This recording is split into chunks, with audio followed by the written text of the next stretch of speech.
Hello everyone, konnichiwa as they call it in Japan. My name is Ishan Sinha and today we are going to talk about Japan, the land of the rising sun.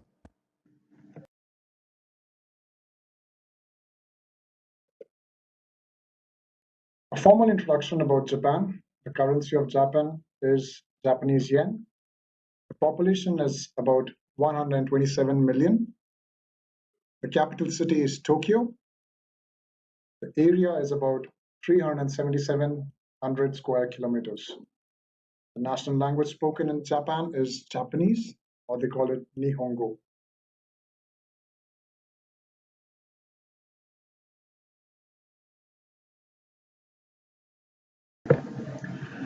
Now let's talk about the history of Japan.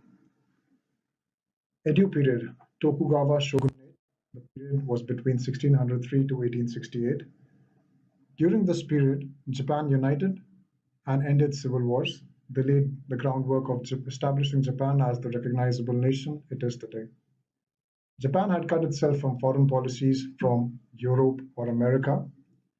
Commando Perry docked their ships at Edo Bay, forcing Japan to open up trade or face war, which obviously they could not have won.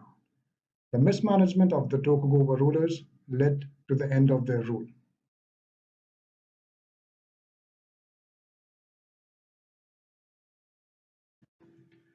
Now let's talk about the Meiji Restoration. After 1868, Japan followed three main agendas, that was industrialization, political reformation, and military expansion. They focused to import technology, techniques, and systems from the West. This accelerated Japan's growth. Post World War One, due to the turmoil of the war, the trade got suspended in Europe.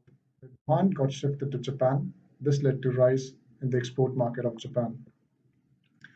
Post World War Two, the rise of Zibitsu. There was a rise of powerful large family-run businesses like Mitsubishi, Mitsui, and Sumitomo.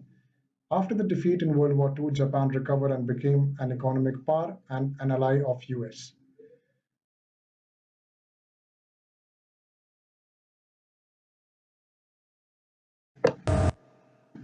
Now let's talk about the culture of Japan. Japan is a homogeneous country with almost 99% of the people being Japanese. The society of Japan never depends or work as per an individual. They focus on collectivism of individuals. They basically follow the ways of Confucius. Impact of culture on business. Japan's culture of business is different to that of US and Europe. Trusting people is a major issue with the Japanese. This results in loss of time for the foreign companies. But once you develop the trust with the Japanese, they are very supportive in business activities with their partners. Japanese always work at their own pace as they always refer to everyone in the company about a decision and then take a collective information about it and come to a conclusion.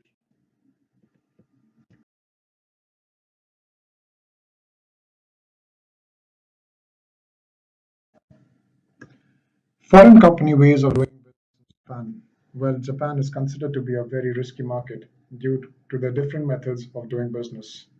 For doing good business in Japan, one must understand their culture first and then lay down their business activities as per them. Companies usually enter through local distributors or partners mainly due to the language problem in Japan. Foreign companies such as Apple, BMW, Mercedes-Benz, Microsoft, Louis Vuitton, Chanel have managed to do a very successful business in Japan.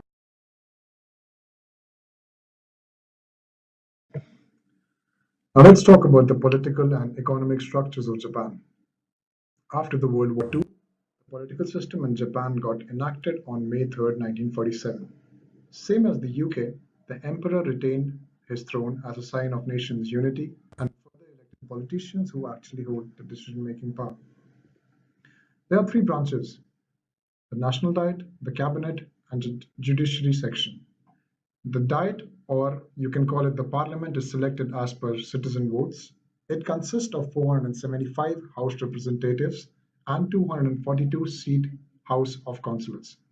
The elected Prime Minister forms his own cabinet. The judiciary power lies with the Supreme Court, which consists of Chief Justice and 14 other justices appointed by the cabinet.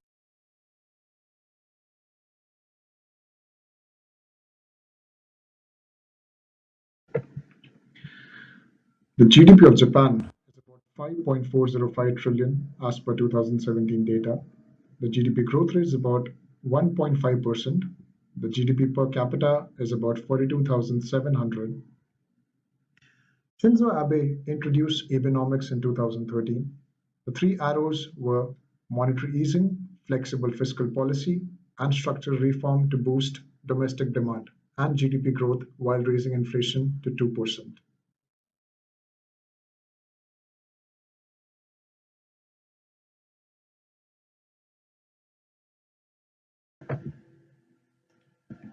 The economy of Japan, the fourth largest economy in the world.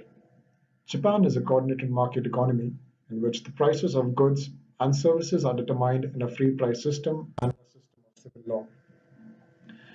The three main economic sectors are high technological industries, as we know it, manufacturing industry, and service industry.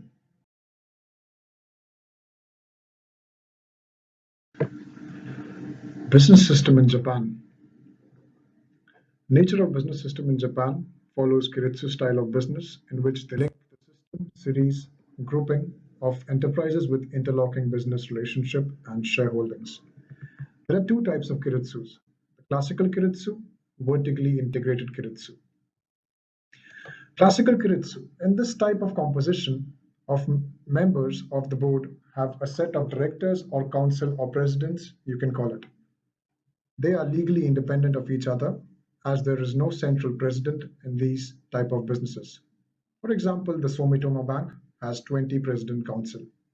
Their scope of work is not focused to a single industry. Vertically integrated Kiritsu. It is a more commonly used style of business in which the system is vertically integrated into a single corporate giant which focuses on a single industry. They have a single leader as the chairperson. Example, Toyota they are 12 direct companies, each of them are tied to the same scope of work, that's production.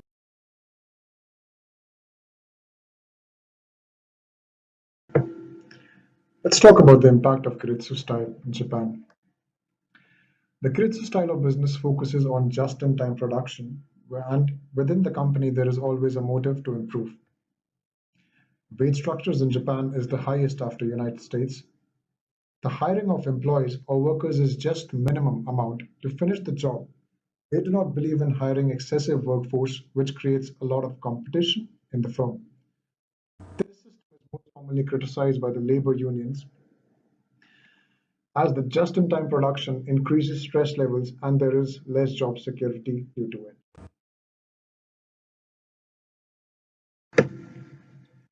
Now let's talk about the banking and finance sectors of Japan. It has three mega banks, Mitsubishi, Sumitomo, and Mizuho. The banks have a major role to play in the business activities as they are usually shareholders in the company that conduct banking system with them. The banks monitor very closely the companies they offer services to by gathering detailed information which is not available on the company plans and performance. In return to this intrusive activity of the bank, if the company falls into a financial distress, the main bank has special responsibility to rescue and restructure it if it makes economic sense.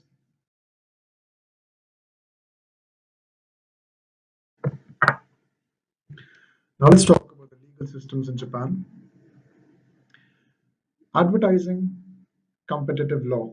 The Japan Fair Trade Commission, JFTC you call it, is one of the oldest fair trade commissions in Japan. They are responsible for all aspects of advertising and competition laws. The intellectual property rights, IPR. The World Trade Organization states that these rights are given to the person over their creation over a period of time. Labeling, marking, and packaging. Japanese industrial standards works on product-specific regulations. For example, household goods have different labeling and the food product have different labeling.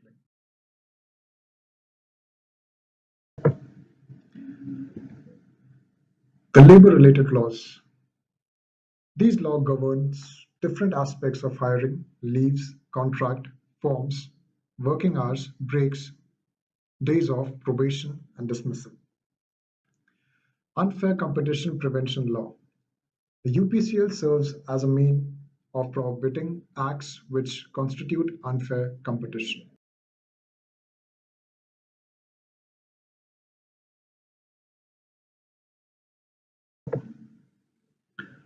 Now let's talk about the business ethics, work and leisure. Sexual harassment is not recognized in Japan. Only about 10 cases have occurred in the Japanese history. Japan has many guidelines to follow when incorporating work situations with leisure time. Direction and delegation. Companies in Japan tend to concentrate on managing situations by preventing conflict and crisis in the work environment. Harmony and conflict management is very important in the Japanese culture. Loyalty. Japanese are extremely loyal to their employers in hopes for lifetime employment. Mutual dependence is a way of Japanese depend on each other. As a result, the country and companies in the country are very successful nationally.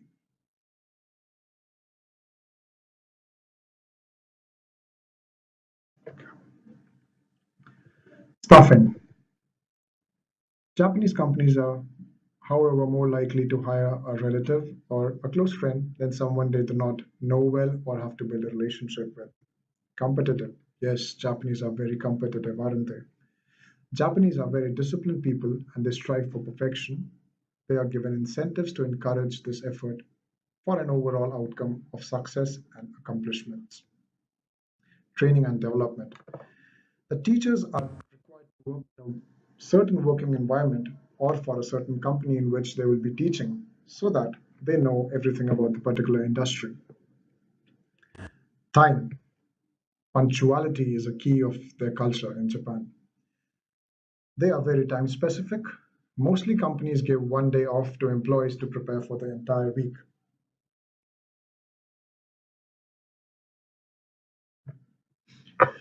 So these are some references I took to prepare this presentation. Hope you liked it.